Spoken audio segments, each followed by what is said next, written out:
Hello, hi guys! Magandang hapon sa inyong lahat. This is Chino Rodriguez, Mama sa Channel, a faith healer, also mata reader. So ngayong hapon na to, tingnan natin ang nagsasabihin sa iyo ng ating mga gabay. So this is weekly gabay for the month of February 2 hanggang February 8 for this sign of Libra. So Libra, welcome to my channel. Ano kayang messages, advices ng spirit guides ang ating masasagap for today's video? Kanino naman kayang energy o kaganapan sa buhay ng mga Libra ang ating mga kagilap? So guys, this reading is a general reading na makinila at makaka-resonate. Kunin lamang po makaka-relate sa inyo and comment down below kung kaninong energy ang ating nasagap. And of course, don't forget to like and subscribe my channel and hit notification bell for more videos update. And of course, maraming salamat po sa mga walang sawang pagsuporta sa aking channel. Lalong-lalo na yung hindi nag-i-skip ng ads na way pagpalain kayo na Diyos at may kapal, siksik, liglig, nag-uumapa, humiyay, manumbalik sa inyo. And of course, guys, maraming salamat sa mga nag-share ng aking video sa namang uri ng social media platforms. Maraming salamat po. And of course, umpisa na natin ang laban for the sign of Libra.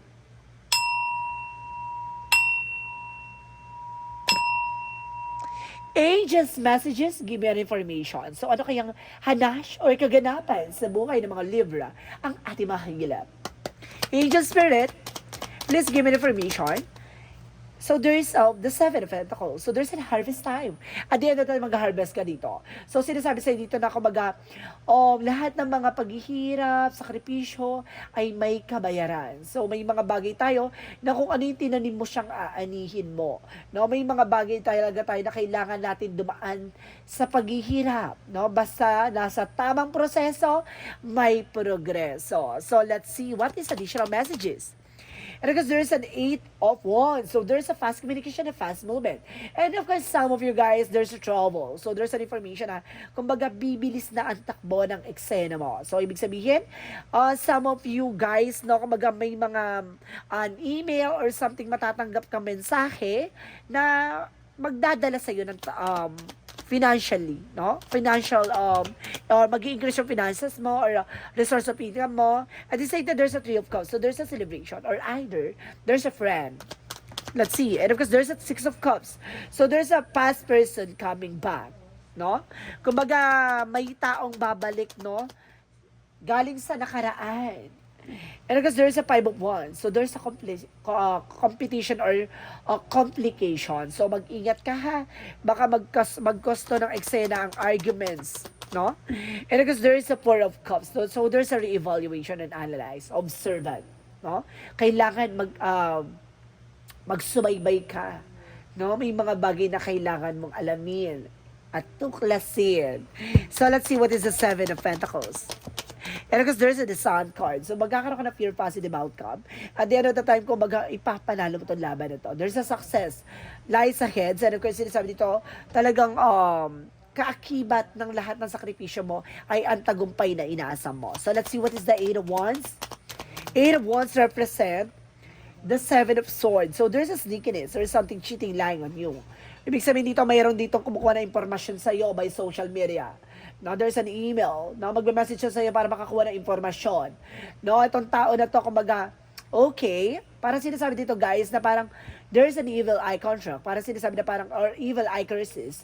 Kumbaga parang maraming taong may inggit sa'yo. No? Kaya wag ka nagbibigay ng impormasyon mga tao dyan. Kasi nagkakaroon ng something cancellation, something delays, or something, kumbaga, nagkukos yan ng ng pagbagal ng takbo ng eksena. Yung planado ka na, nandun ka na sa eksena, no? Kumbaga, antay mo na lang yung araw, tapos biglang madidelay or something cancel. Kasi, na-chismis mo na eh. Na-chika mo na to sa, it's either with your friend, with your relative, na may inggit pala sa'yo. Yun. So, let's see what is the Three of Cups. So, there's an information with the Hermit card. There's a soul searching. So, ibig sabihin, unti-unti mo na naliliwanag about sa spirituality. Natutuklasan mo na may something may mabigat. Something, parang ganon. Kumbaga, natutuklasan mo na may parang inoolat sa or minamalas ako pag na gano'n nararamdaman mo guys, kailangan mo mag-cleansing. Or either, kailangan mo rin kasi kapag ganyan na sunod-sunod yung ano, kumbaga kung hindi makuha sa cleansing ng, kumbaga gagawin mo, maliligo ka ng kung ano-ano para matanggal yung blockages or something negativity. Kung hindi siya umepek, so there's a possible na kailangan mong mag-cleansing, no? Sa mga, or magpatawas para sa mga albularyo, ganyan sa malapit sa inyo, na marunong magbasag ng mga curses or negativity. Kasi marami kasing uri ng tawas eh. May tawas sa mga elemento, may tawas sa kulam or something, and may tawas sa mga blockages like that. And kasi sinasabi sa'yo dito, mag-ingat kayo ha. Kasi kung there's a possible na kumbaga, itong tao na to ay nasa paligid mo lang. So let's see what is the Six of Cups. So there's a Knight of Swords. So there's a success driven, no? Kung mag-success ka, okay, so ibig sabihin daw ng Six of Cups, it's not a past person na babalik or manunumbalik. It's a relative or friends, no? Parang there's an information dito na, kumbaga, maaaring malapit sa'yo to. And of course, there is a Queen of Pentacles, maging practical ka. Minsan na nanghiram sa'yo to ng pera. So there's a Four of Cups, and of course, the Temperance. So, there's a perfect timing and solid foundation, no? Kumbaga, tuklasin at alamin mo yung magpapatibay at magpapalakas ng pundasyon yung dalawa. So, let's see what is the Sun card in the Seven of Pentacles. So, there's the Wheel of Fortune. So, there's a good luck. May destiny dito or something blessed, no? You are being blessed. Or may swerteng papasok. Eight of Wands and the Seven of Swords. There's the Two of Cups, sa partnership. O di ba? Pinagkakatiwalaan mo yung pala, nililin lang ka lang. So, let's see what is the Hermit card in the Three of Cups. What is the Hermit card in the Three of Cups? So, there's the Three of Swords. See? I told you, this is a friend or something related sa third party involved, na kumbaga, ginagawan ka ng hindi maganda. And because the inggit, no? Ang laki ng inggit sa'yo. And the Knight of Pentacles, maging secure ka. No? So, let's see what is the Five of Wands and the Queen of Pentacles. So, there's the word card. So, some of you, no, it's either nasa ibang bansa ka, or nandito ka sa ating bansa, nasa Pilipinas ka, or either nasa international ka, sa ibang bansa, sa ibang lugar ng saan-saan mang sulok ng mundo. So, sinasabi sa'yo dito na, kumbaga may nagbibigay complication or something blockages sa'yo. Okay, no, kaya okay, may mga nararamdaman ka daw sa katawan, no? And the Queen of Pentacles, para dito sinasabi na parang hindi ka makapag-focus sa trabaho mo. It's either DH ka or either nagtatrabaho ka sa ibang bansa. So, let's see what is the Four of Cups and of course the Temperance. So, there is a Queen of Swords and of course the Knight of Wands. So, there's a Resilience and the Queen of Swords is a bigger picture. So, ibig sabihin, natuklasan mo na at matutuklasan mo kung sino to. At ngayon, kumbaga, magkakaroon ka ng boundaries sa sarili mo na lilimitahan mo na, no? Kumbaga, magiging tahimik ka na. Hindi ka na basta-basta mag-share ng thoughts or information na tungkol sa'yo hanggat hindi pa nangyayari. And of course, there's a Page of Pentacles, there's a manifestation. Unti-unti mo na manifest yung mga bagay-bagay sa'yo. At the same time, there's a Six of Swords na transition. Makakalis ka na sa situation. So, let's see what is additional messages for career. Sa career mo, there's the lovers. No? Talagang may kaugnayan about sa love life and career mo. And the King of Wands is a control. No? Kumbaga, control niya about sa business and of course the Seven of Wands protections. No? Kumbaga, kasama pala ang love life and of course sa career niyong dalawa. No? Kumbaga, kailangan mo ng protections dito. So, let's see what, baka sirain kasi kayo, baka masira kayong dalawa. Sirain kayo sa isa't isa, magkaroon ng eksena, no, kumbaga magkaroon ng problema. Ito yung complication na kailangan iwasan. The Ace of Wands is a new beginning. And of course, there is the Hierophant, a lesson learned. No, kailangan matuto ka na sa mga buhay-buhay mo pagdating sa relasyon. Additional messages for health. For your health, there's a King of Swords. No? Stop the pattern. No? Stop the unhealthy situation. Kumbaga, itigil mo na yung mga hindi healthy sa'yo. Yung mga kinakain mo, iniinom mo. Or either lang ginagawa mo. There's a Four of Pentacles, secure mo na lang yan. No? Kaysa binibili mo na kung ano-ano, or either nagsusugal ka, or either na may bisyo ka, iwasan mo na yan. No? Magdadala ka ng celebration dito. At kumbaga mag-savings ka na lang. So, let's see. What is additional messages for magical fairy messages? For magical fairy messages, so there's business venture. So, either kailangan mo mag-business or may business kayo. And because there's an everything is okay. No? Okay naman ang lahat. There's a don't worry, it's all working in a beautiful way. No? And of course, there's a business venture, trust and follow through on new business ideas or career opportunities. So, ibig sabihin, it's a business opportunities or a career. No? Yin and Yang Oracle card. So, there's a cosmic and first purpose. No? Dapat alam mo sa sarili mo yung life purpose mo. Kung ano talagang plano mo sa buhay. There's an Ace of Water, Pisces, Cancer, Scorpio. May kinalaman daw sa'yo. Or there's a yung partner mo maaaring Cancer, Pisces, Scorpio. And of course, there's a ancestor guides. No? Ginagabayan ka ng mga yumao mong mahal sa buhay. And of course, there's fulfillment and wishes. No? Matutupad talaga yung pangarap mo. Kailangan mo lang talagang dumaan sa butas ng karayom. No ba? May kasabihan na ganun. So, let's see what is the Romance Angels. Romance Angels, Angel Spirit Guides. So, let your friends help you. So, hayaan mo daw yung kaibigan mo tumulong sa'yo, no? And there's an engagement. So, ibig sabihin dito, there's a possible na, kumbaga, magkakaroon ka ng higher level of commitment, no? So, let's see what is the chakra messages. So, there's a release. May mga kailangan mo lang alisin. No, kailangan mong alisin dito. Or tanggalin. And there's a trickery. May tao manluloko talaga dito. Niluloko ka.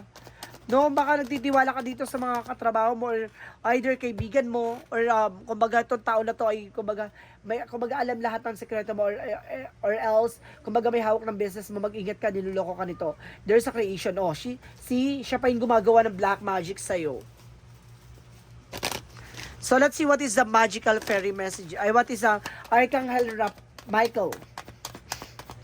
Archangel Michael, this situation is already resolved. O, some of you, Libra, na solusyonan na itong mga problema na to. Natapos na to. Or some of you hindi pa natatapos kasi hindi pa kayo nagtitake ng action. And there's be gentle with yourself. Na huwag nyo masyado pinapressure yung sarili nyo.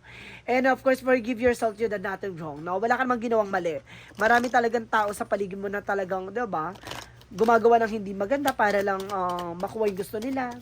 And there's this indecision. May mga bagay na parang nahihirapan ka mag-decision ngayon. And there's a regret. Marami ka rin pinagsisisihan, pinanghihinayangan. At the same time, there's a loneliness. No? Akala mo parang nag-iisa ka lang, pero hindi. No? Maraming gumagabay sa'yo. So, let's see what is additional messages for Angel Spirit Guides. So, there's a stairs. So, there's a perfect timing. No? There's a directions. At the same time, there's a bath of cleansing. I told you. Diba ha? Sinasabi ko kanina, kailangan nyo ng cleansing. Kita mo? Clarify, cleansing. And because there's a movement. So, kailangan mong kumilos, gumalaw. So, let's see what is additional messages for Angel Spirit. So, there's a music. So, makakatulong din daw yung music for healing energy para ma-relieve yung stress nyo. And there's a writing. Ikaw yung magsusulat ng sarili mong pahina. Diba? Ikaw yung magpapaganda ng kwento mo. So, let's see what is Archangel Raphael. Change position. So, ibig sabihin kung nagpapacheck up ka, nagpapatingin ka, magpalit ka rin ng magagamot mo. And there's divine intervention. May paalala sa iyo ang ating Panginoon. May paalala sa iyo ang ating divine. Diba? Maraming signs of synchronicities na kailangan mong pakinggan. And there's you got the love. So there's a boundaries. Pagdating sa pag-ibig, kuha mo naman talaga. Kumbaga, meron lang talagang taong, diba? May inggit. And there's a surrender. No? Kailangan mo surrender sa ating Panginoon.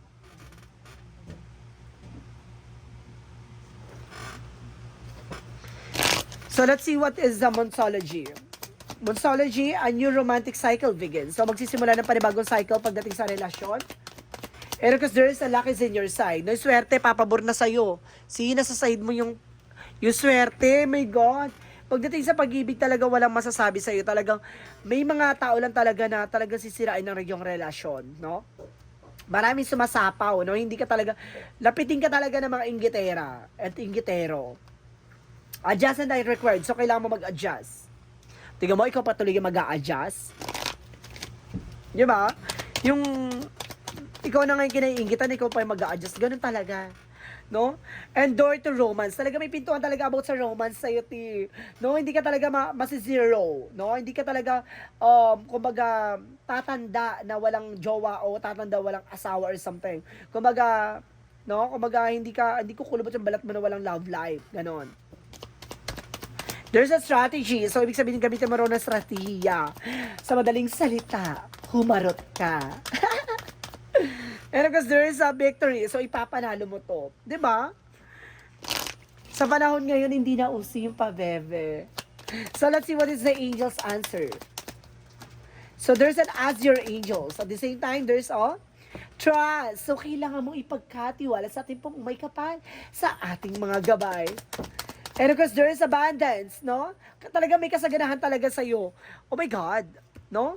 Talagang ano to nasa isang eksena to, no? Parang promo or something. Kumbaga, all in na siya, all in. Love life, career, and health. And there's a taken action.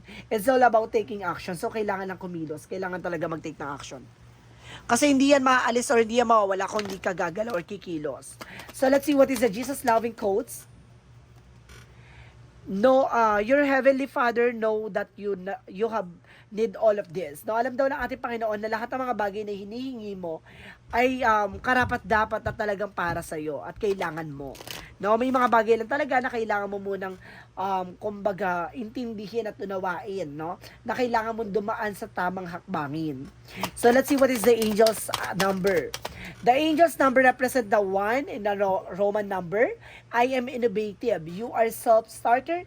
Which very innovative ways are creating opportunities. Your determination and endurance are powerful and will help you get through rough times and reach success. So see, kumbaga hindi sa iyo uso ang sumuko, no? Kumbaga sa dami mong hamon at ang dami mong kumbaga na pagdaan ng problema at sakripisyo, kumbaga handa ka sa pagbabago at tagumpay.